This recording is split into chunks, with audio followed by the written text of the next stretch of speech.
All right, everybody, we're going to get started here in a little bit. Just hang on about 1 or 2 minutes, wait for others to join.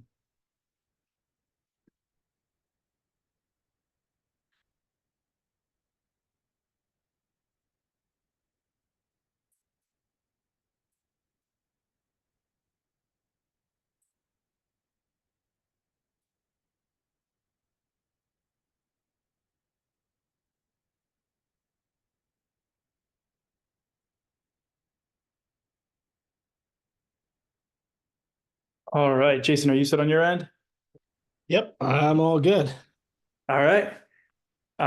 We did not plan to wear the same sweatshirt, but we are. Yeah. They're commit sweatshirts. So welcome, everybody. We're excited to do this. We were just toying around the idea of running a like quarterly type of webinar for current customers and prospective customers, just to give a sense of what commit is, where we're headed, like what we've been up to, give you a chance to ask any questions that you might have about whatever it is they might be.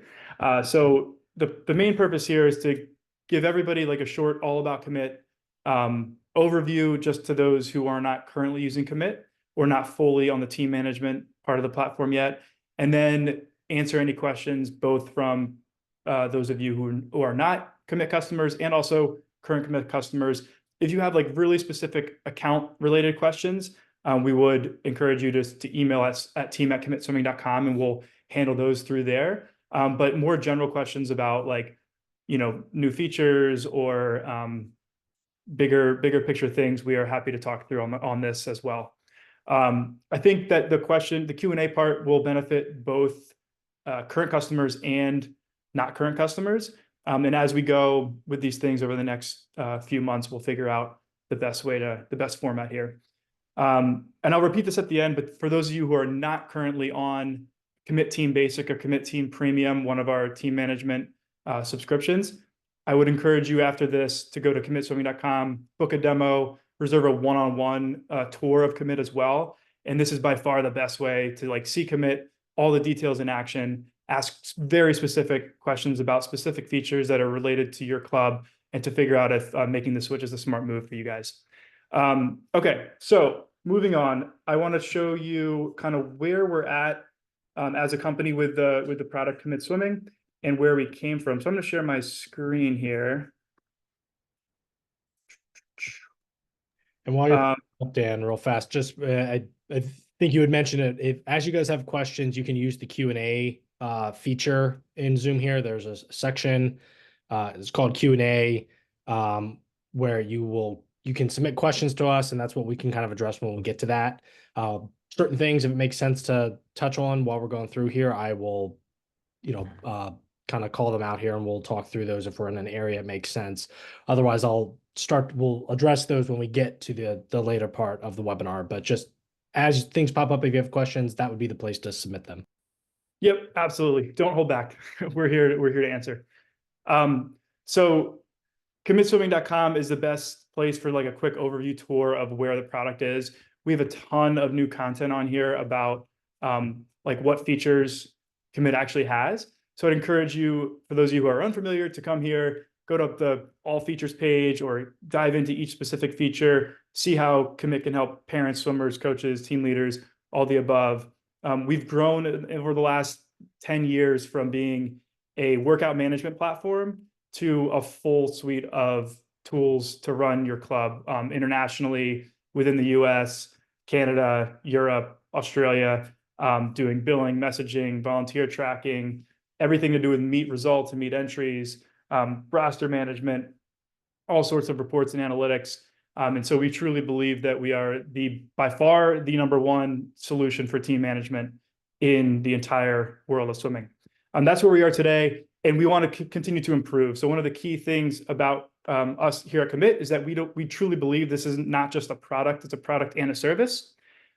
We offer personalized onboarding for your club when you come through that looks something like this. When you first sign up for Commit, you'll be walked through a series of steps that are very clear, with instructions of what to do, what we need from you. They get marked done as they're done. And then once everything's completed, you're fully onboarded. So everything from the point of the initial tour of commit through onboarding is all personalized for you and your club. And then from there, we offer the industry's best support as well. So we have customers, as I mentioned, all over the world, thousands of customers, hundreds of emails every week. And our support team does a great job handling all those requests, comments, questions, and concerns. This is just a snapshot of our like happiness score from our support site that shows those of you who have taken the time to rate our support team along the way. Looks like we're doing a pretty good job. This is over the last 12 months.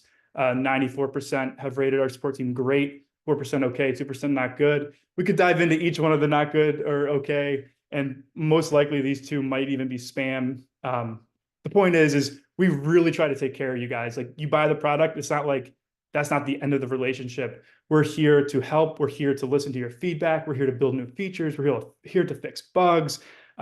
We truly want this to be an ongoing thing where we're here to support you and your team. Over the last 12 months or so, we've also added a ton of new features, including everything that's listed here.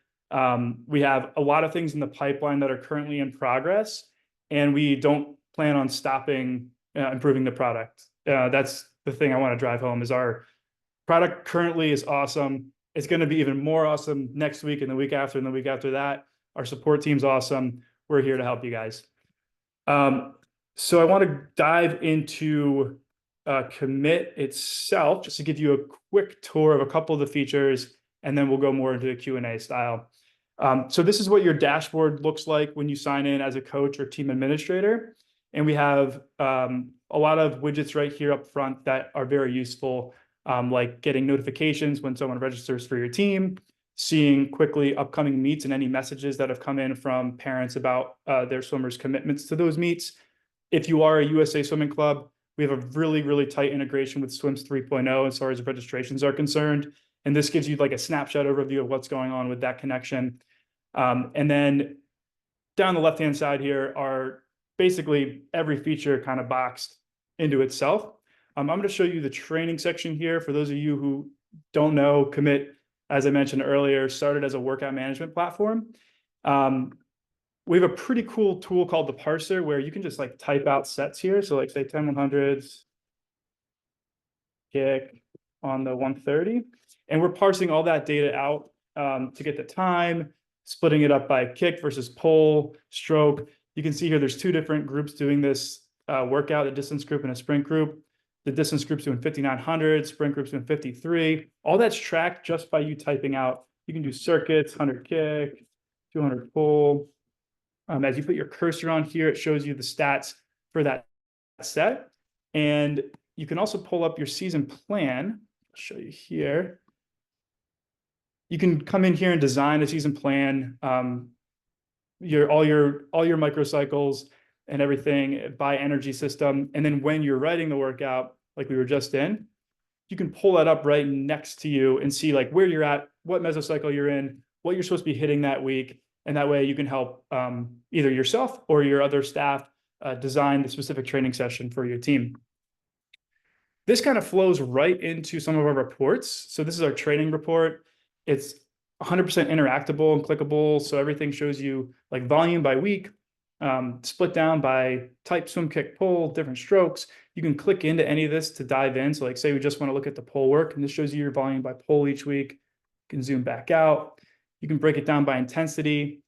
All of these terms down here are fully customizable for you on a training group level. So if you have coaches that use certain terms or energy systems for some training groups and not others, you can specify that, and Commit's algorithm will pick that all up and translate this all into data, actionable data for you as the coach. Outside of workouts and training, we have a ton of, like I said, all the team management features. One of the things we pride ourselves on is the simplicity of our billing process. So here we have a list of all the customers, which in like a Team Unify setup would be called accounts. Basically, swimmers and parents all in one family would be under a customer. You can filter down to see who's delinquent on payments, dive into their specific billing account and see like, oh yeah, there's this past due invoice here for caps. You can go ahead and resend it. If they had a card on file, you can attempt to charge it. You can void it. So inside this little universe of Brian Green, you can do anything you want with their billing account. If we head on over to the dashboard, you can see we have one ongoing program. So this is what the swimmers are registering for. And if you click on this, we do have this one notification. So a new registration came through to review, to make sure that they selected the proper group, everything looks good, and you can mark it as reviewed and that'll go away. And then here, this is every swimmer that's registered for this specific group. And you can quickly see like if their billing plan is canceled or active, if they paid an upfront payment, what registration group they're in, what payment plan they're on. You can easily set them up on a monthly billing plan. You can do all these things in mass. If you want to select multiple people, you can take multiple actions to remove from program or set them all up on the monthly billing. And everything in Commit functions very similarly, where it's very intuitive. Everything has a modern feel to it. Everything on here is mobile friendly as well. If you pull this up on your phone, everything will be usable, not like all clunky and old and all that stuff that you're probably experiencing right now with any other system that you're using. Parents have the same simplicity. So right now on this team, the Lansdale Rays, I am both a coach and a parent. If I switch to the parent view, I can see upcoming meets, what sessions I'm committed to, or if I'm not allowed to commit anymore, what entries my swimmers are in. I can click on this meet and see 100 breast, 100 free, 100 back. I can see any messages that have come in.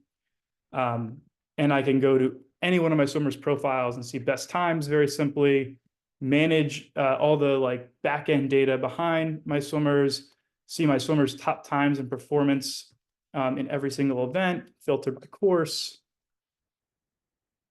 And if your club so chooses, you can extend privileges to parents to also be able to see historical training data, attendance data, and historical workouts. All these options are toggling on your end as the admin on or off, so that you can control kind of what the parents' dashboard does look and feel like based on the culture around your club.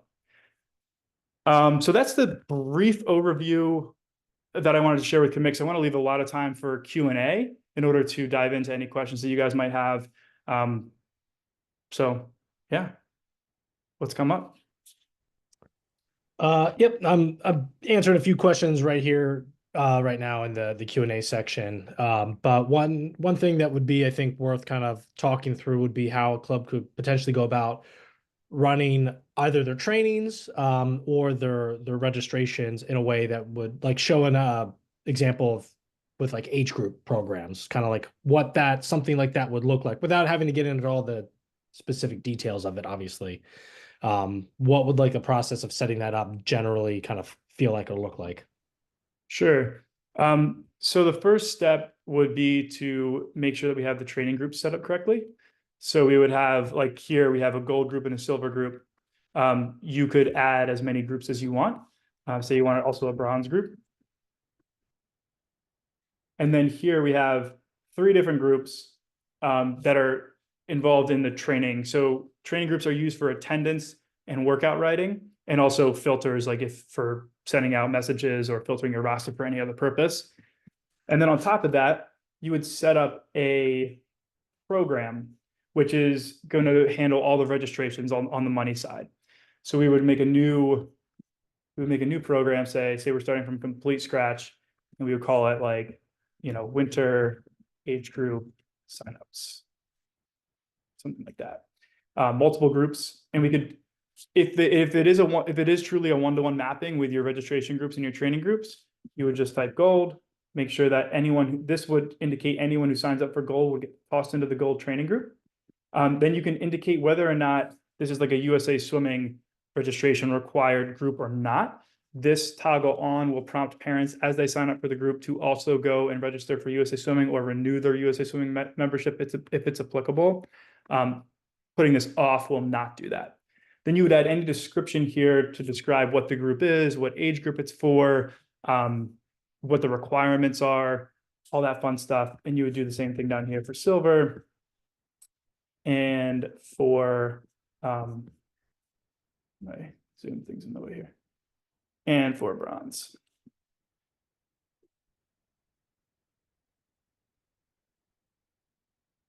And then you'd walk through these steps here to set up, whether it's a seasonal program or an ongoing program.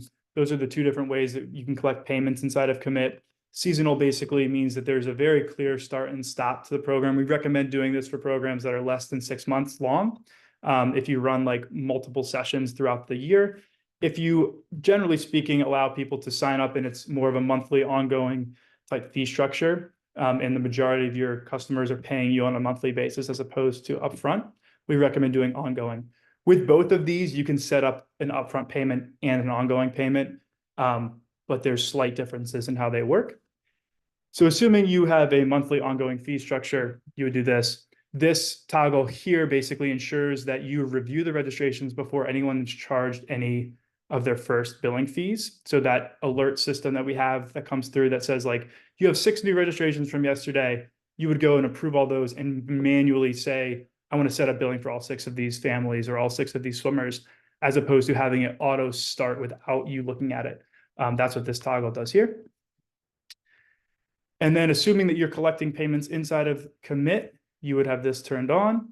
And then you could indicate what the prices are for the different groups by specifying payment options of either monthly or annual, which is essentially an upfront payment for each gold, silver, and bronze group. You can also add additional fees here. So say you had a registration fee that happens once a year, or you had 2 different types of fees that happen, a pool fee and a like team gear fee or something like that. You could set up those fees there as well. And they could also be group specific if they needed to be. We're gonna, for the sake of time here, we're just gonna demonstrate a monthly option for everybody of the same amount.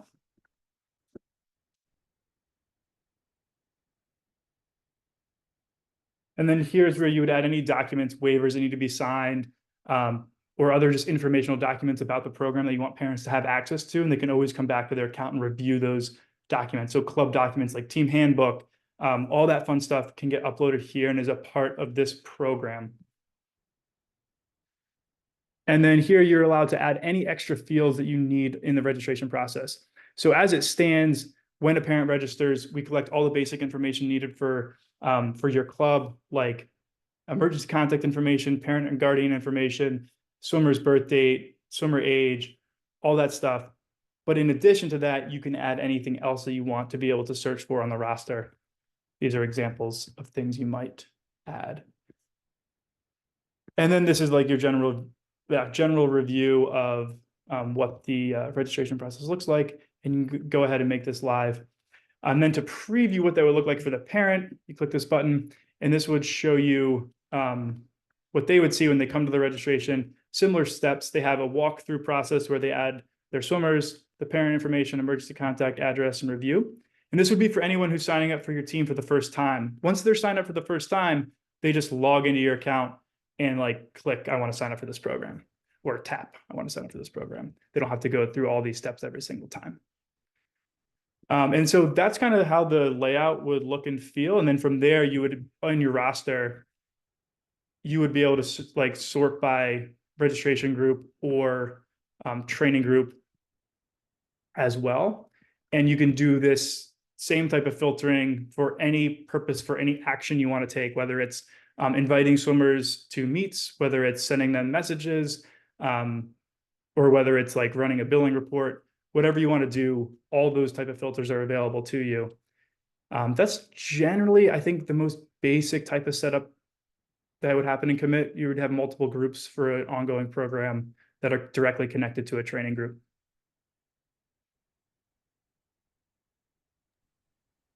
Great.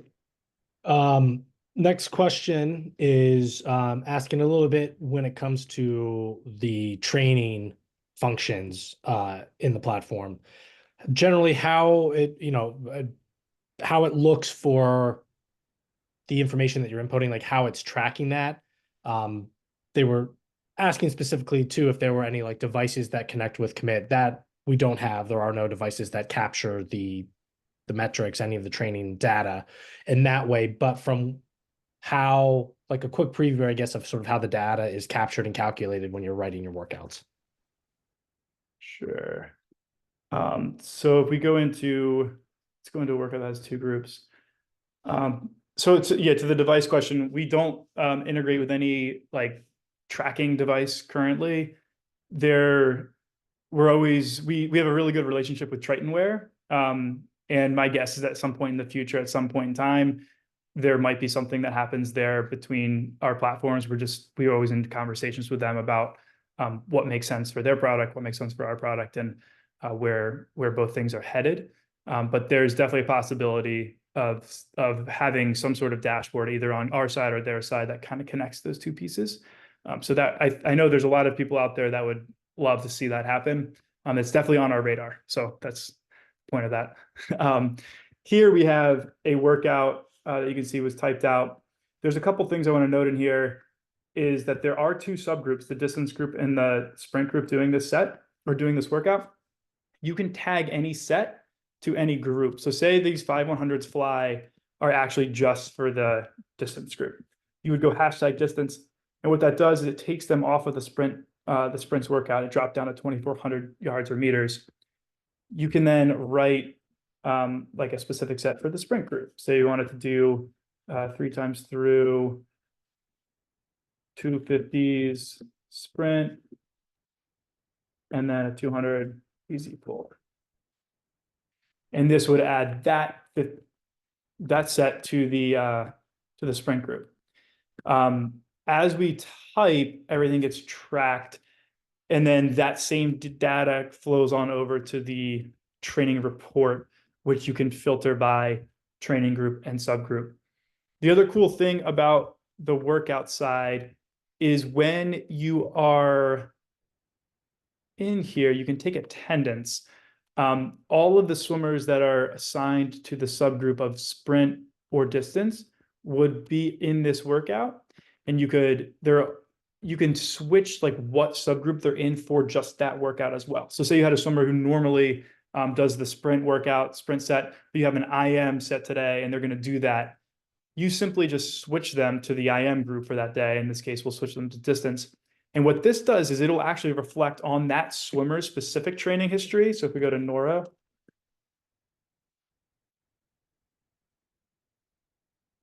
everything in here is reflective of what Nora did at practice.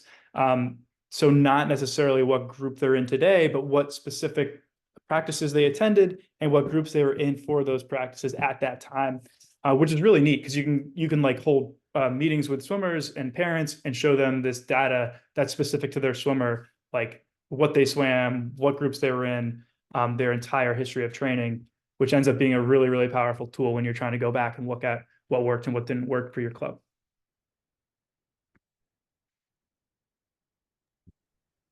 Great.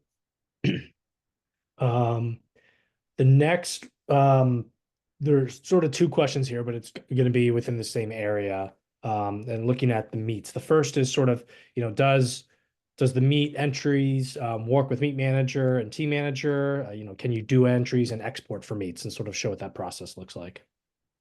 Absolutely. So here, if we click on meets, so you can get to this from your dashboard as well. You have any upcoming meets and any past meets. Let's go to the October Bash, and you can see this is, so okay, let's answer the question first. The short answer is yes, it integrates fully with Meet Manager. So the same process that you would use to create a meet in Meet Manager would hold true. Either you get the events file from the host, or you would have the events file yourself because you are the host, and you simply, under meets, you would click add future meet. You don't need the event file to create the meet on your calendar and to start doing things with the meet, but that would be what would allow entries to actually happen. So if you upload the file here, just drag and drop it, everything will flow through and end up looking like this October Bash, where we have basic information about the meet that you can change and settings that come from that events file, like entry rules for entry times, the maximum number of session entries, relay entries, the age update, all that fun stuff. And then your own registration settings, like whether coaches only can enter kids into events or parents are also allowed to do it. And then whether parents are allowed to commit by session or by the entire meet, and whether or not parents are allowed to add messages or notes about their commitment for their child. And then this is a registration date window for parents to register when it closes and when it is open.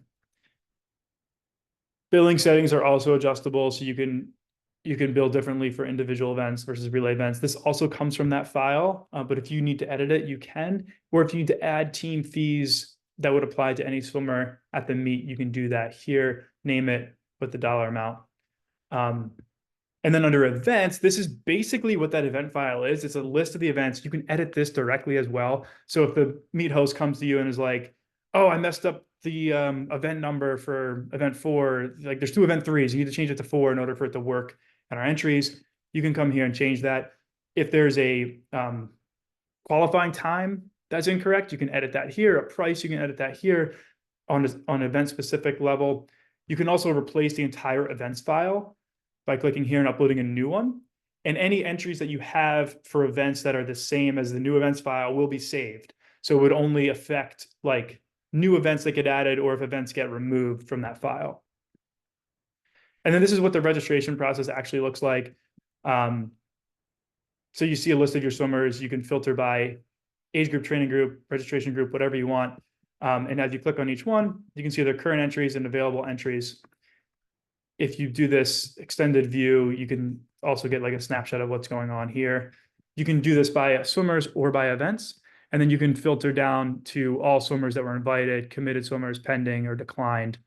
And you can see like, oh, Mike declined. You as the admin always can override whatever that is. Say we actually want to commit Mike Bosco. We do that.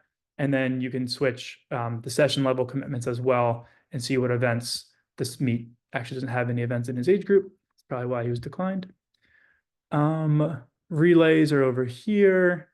Messages. This is where you see like, oh, there's 200 messages. And you can mark them as read. You can message back in that same thread to that parent, and they'll get an alert and a notification, a push notification and an email notification saying, hey, you have a new message from your coach about the October Bash 2024. Tap here to view it. They tap, it goes to their account, and they see the message. This is the list of all your invited swimmers. You can always come here and edit this, so long as the swimmer isn't already committed to the meet. If that's the case, then you have to first decommit the swimmer and then uninvite them. And then this is the billing tab for the meet. So this will show you everything to do with billing for this specific meet. There's a couple different ways you can run your billing over in your team settings. So if we go down here, there's 2 options that are important. One is called roll-up invoices and one that's called pass-on processing fees. With roll-up invoices on, what that does is that would take any billing that happens in the period of a month, whether it's from a meet, miscellaneous charges that you created for your team, they all get clumped up into one invoice that gets sent to the family on the 1st of the month. If roll-up invoices is off, you can simply just bill the meet when the meet's ready to be billed, and that's that. You just send an invoice just for that meet. Pass-on processing fees also is an important setting where you indicate whether or not the parent pays like credit card fees or whether you as the club just account for that in your pricing and eat those credit card fees. Trying to think anything else with meets. That's the basic overview. I mean, we can get super specific into different registration stuff. Oh, one thing I do want to show is there's not that much time history here for this swimmer. Maybe we can find someone with more. But as you are doing entries, like say for Raquel here, in the 100 free, you can pull up this list of times. It will show you their entire time history in every single course for the 100 free. And by default, it's going to enter them in their best time according to the entry rules set in the file. So whether you're allowed to use like converted times or whether you can use any course and it has to qualify, or whether only the course for that meet. And it'll enter them with that time, but you can always override it with a different time. If you want to enter a slower time or a different time completely, or you want to convert a time from an old course, you can do that as well. You can override an entry time if you need to as well here. Those times will show up as manually added on the report that we generate. So under actions here, this is how you would download your entry file and send it to the meet host. This would generate your entry report. If you wanted to show the proof of time, it will show times that are manually added or what meet they came from. So like here, this time here for the 50 back was from the Casper Arctic Open 2024. and it shows the date in the meet. And so this report is also useful in tallying up your total cost that you owe to the meet host. And you can print this report out and send this along if you want to with your entry file. And there's all sorts of filters up here and different ways to preview this. Great. Sort of staying in the meets here for a second. There was questions about like with some of the sessions. A lot of meets obviously have like sessions set up by age groups.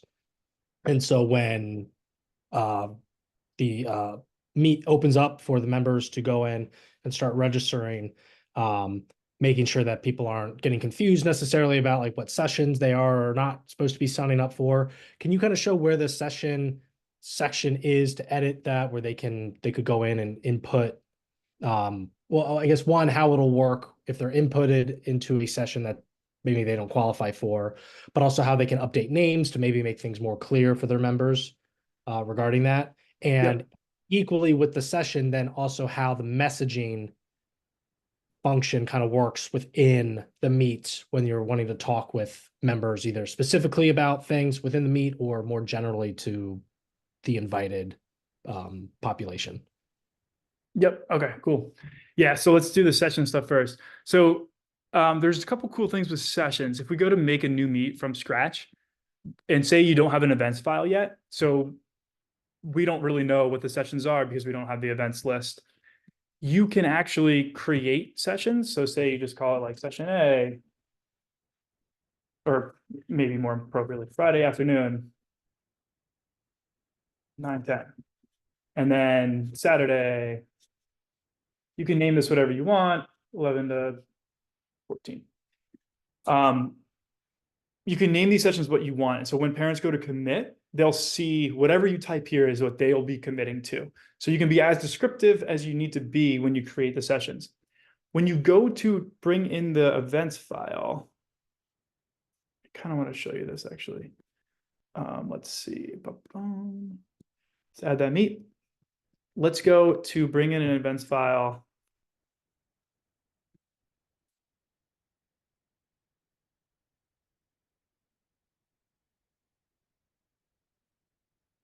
I hope this is the one in the future. Yeah.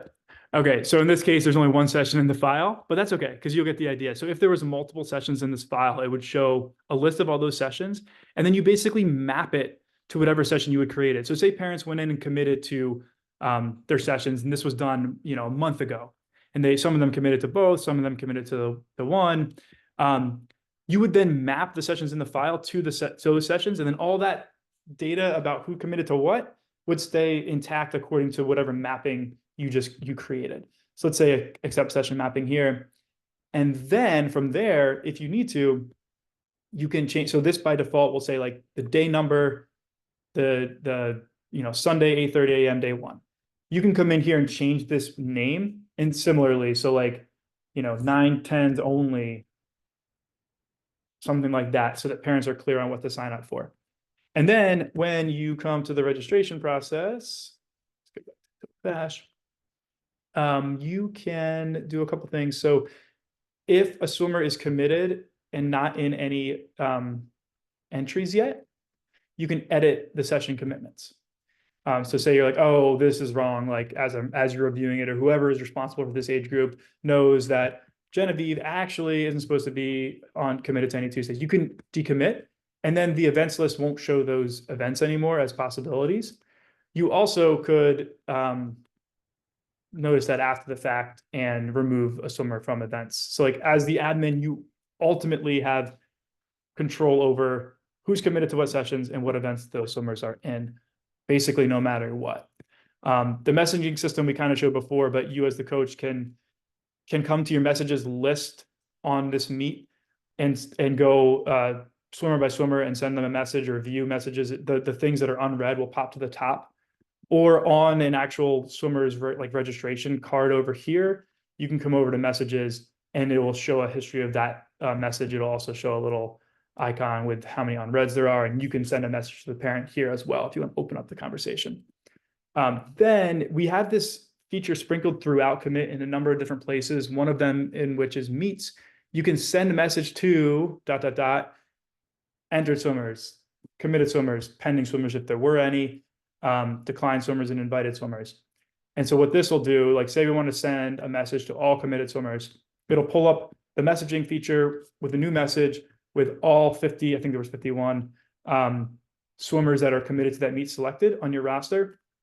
And then you can start typing a message to them. So if you need to like send them a reminder about something for the meet, or you want to ping families who haven't responded yet that are in the pending status, say, hey, just a reminder, like you have 2 more days to commit to the meet. It's really simple. You just go to the meet, click send a message to all pending swimmers, and then you start typing what you want to type here.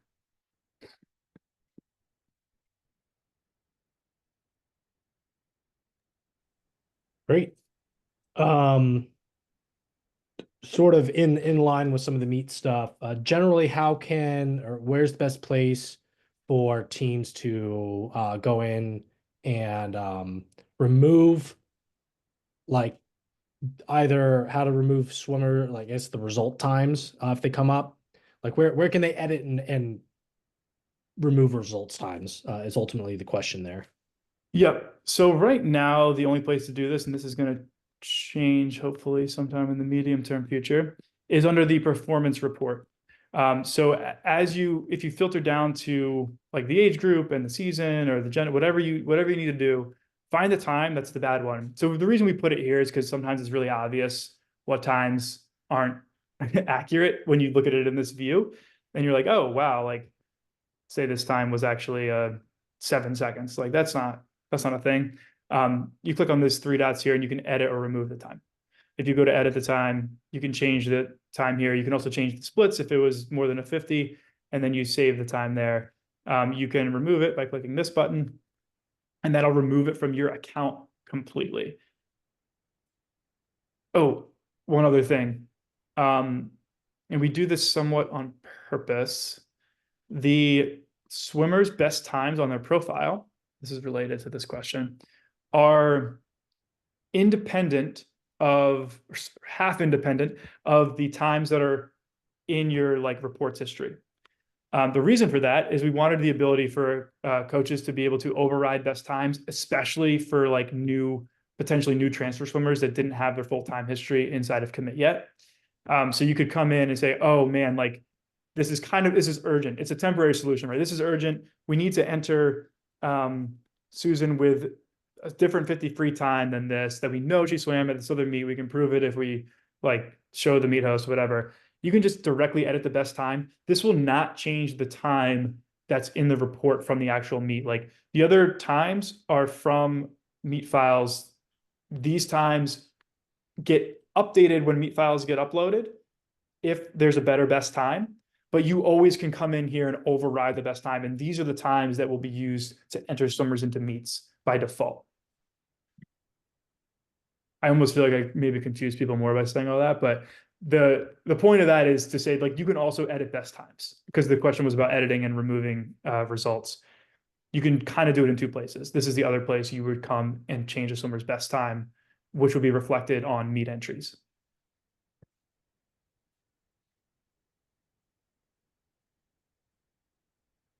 Great. The next question, and I know we're starting to get to the end of our time here, but we'll try to get through as many of these as we can, is for like if they're wanting to bill things that are not necessarily related to meets and programs. So like for using the one-off payments a little bit for things like apparel, travel fees, things like that. How does that work? Sure. So 2 things that I think are relevant here. One is the one-off payment feature. So under payments, we have this section called one-off payments where you can create essentially what is like a new charge or product for people to pay for. So you can see here like an apparel fee, a swim cap fee. So say we go and create a new one-off payment, travel fee, travel. Great. Then in here, you can create invoices for whoever. You can filter down your roster by whatever fields you want to find who you need to generate invoices for. So this is if you want to generate invoices or fees for people in bulk. one-off payments is where you do it. If it's even just like 2 or 3 people, sometimes it's easier and clearer to go actually to their billing account and just create an invoice directly for them. So you can, in this billing account here, like this universe of Gina Purdy's billing, you can create invoices, you can refund payments, you can partially refund payments, you can edit a balance. So like if you need to make an adjustment to someone's balance so that on the next invoice, it's decreased by $10, you can just adjust balance and add a credit of $10. And this will decrease the amount owed on the next invoice. So say we go create an invoice for $20. We auto charge the customer, test. What this will do is it'll create a, as you can see here, we even include the balance when we're generating the invoice for $10. And then this $10.59 invoice, because those are has the processing fees on it, was generated, created, and paid right then and there. So that's the other way you can create an invoice.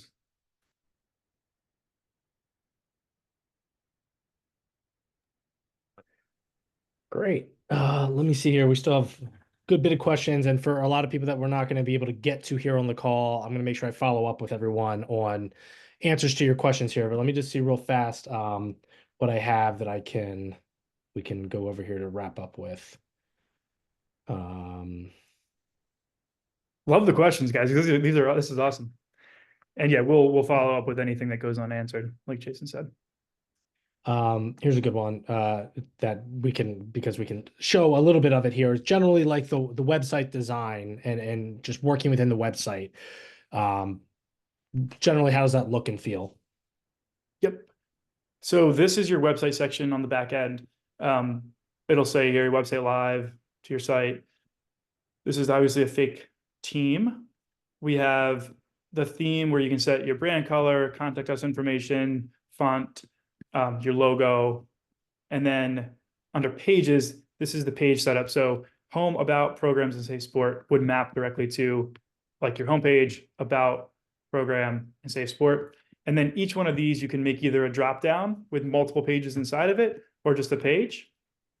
And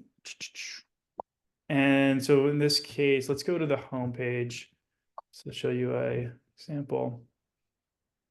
If we click edit on the homepage, everything within a page is created with a series of blocks. So this page has a set of blocks and a set of settings. These blocks correspond to these blocks. So this is the first one. Lansdale Rays #1 is a beautiful day. Yay. That's what this is. You can preview this block and edit this block. The next block is a badges block. So as we scroll down here, these badges are here. Say we wanted to delete the Facebook badge. Save that. It would show up in this preview right away. So actually, let me do something cool. So if we say, Cal, I'm going to take if you're listening, I'm going to take your trick. The Lansdale Rays are #2 this week. And then we save this. On the preview, you don't even have to refresh. It'll show up right away. On your actual website, it's just a simple refresh. And this is live for the world to see. #2 right there. Let's change that back to #1 because obviously they're the best. And as we scroll down, you can see like this is probably the most common block used, a rich text block, where you just want to add some content, link to some files or link to some other web page, type some information about programs. You would put in a rich text block here, and that's what this is. Who are we? We are Lansdale Rays. You can insert a new block anywhere, and these are all the different block types that we have. So rich text is the example for this one. The top one there was a hero image with the Lansdale Rays #1. And then some of this can integrate with the data on the back end. So for instance, if you want a live programs block, this would have any registrations that are open for your programs up on your website where people would be able to see like, oh, there's 3 groups to register for. I want to register for the gold group. And it would show like information about the gold group. There's a table block, a location block to show your pools, different things that are specific to swim teams here as well. This is the team's calendar block, which would embed your calendar, and you can dictate what you want to be on it, whether it's just a practice calendar or just a meets calendar. It would show the different things that are upcoming for your team, image galleries, all that fun stuff. That's kind of like a quick tutorial. So one thing I do want to point out, part of the onboarding process with Commit is that we bring over your website content for you. So we take a look at your existing website.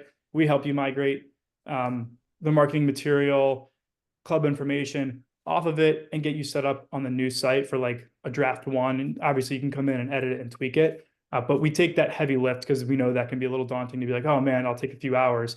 We just do that for you. We bring everything over, we create the site. And the same thing goes for like your roster, your meet results, all that stuff. So I know it can seem overwhelming at first to get just the data in here. And that's part of exactly what our onboarding process does. We do that for you.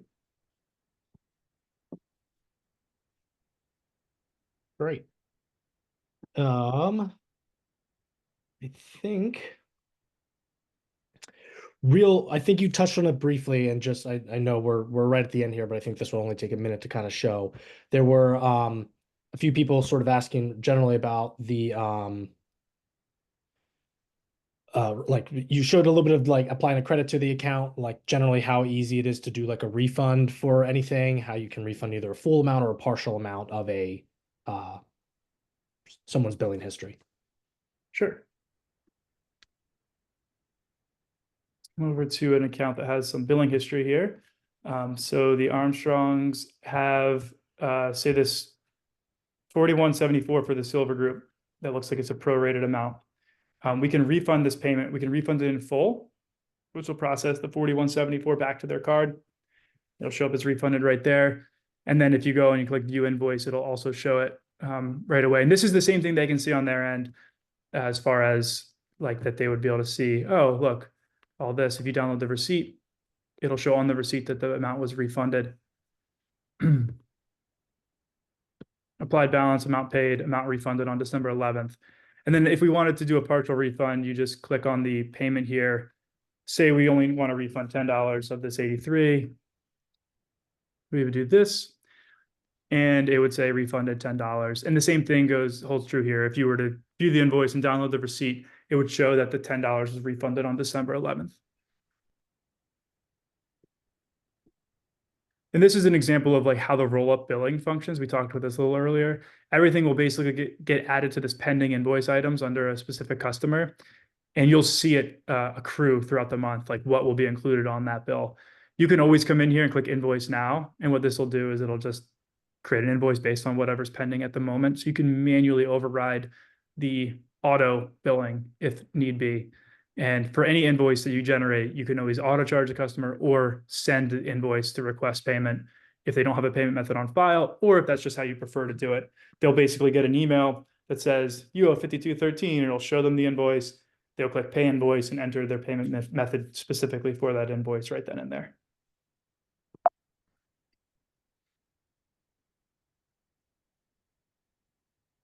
Great. Well, I know there's a few others here that I'm gonna just get you your responses, or get you some answers to your questions kind of after. I know we're at the end of the time here, so I'll let you kind of wrap up with anything you want to finish up with, Dan, while I just make note of these few that I'll again get to you guys after the webinar is done here. Cool. Yeah, thanks, Jason, for doing all the question stuff. That's super helpful. And as Jason mentioned, guys, we'll look through all the remaining questions to make sure everyone gets what they need, get the questions answered. As I said in the beginning, and this goes to that a little bit, the best way to learn more about Commit is to go to commitswimming.com, book a demo. Calvin is great. He'll walk you through a one-on-one tour of Commit, answer any questions that you have live on the call, dive into specific questions that you have. If there's anything that you're requesting as a new feature or he's not sure the answer to, he always gets back to everyone really quick with answers on stuff. So we are here to help. We're happy to help. We want to help people who are not on Commit, people who are on Commit, make the transition and succeed with their club using Commit. That being said too, I know Jason was filtering down the questions, but I'm sure there also were probably some questions that were more geared towards features that you wish were inside of Commit or questions that you had about your specific account. those two, we are not ignoring those. We are going to look through all those, and we always take into account what customers are saying when we decide what to build next. So there's a ton of stuff we want to do with Commit. We're really excited about the future. We have a laundry list of things. So bear with us as we pile through them. But we are always looking at what customers are saying and incorporating that into the feedback when we're deciding what to design and build next. Thank you all. Appreciate it. Thank you, everyone. Bye, guys.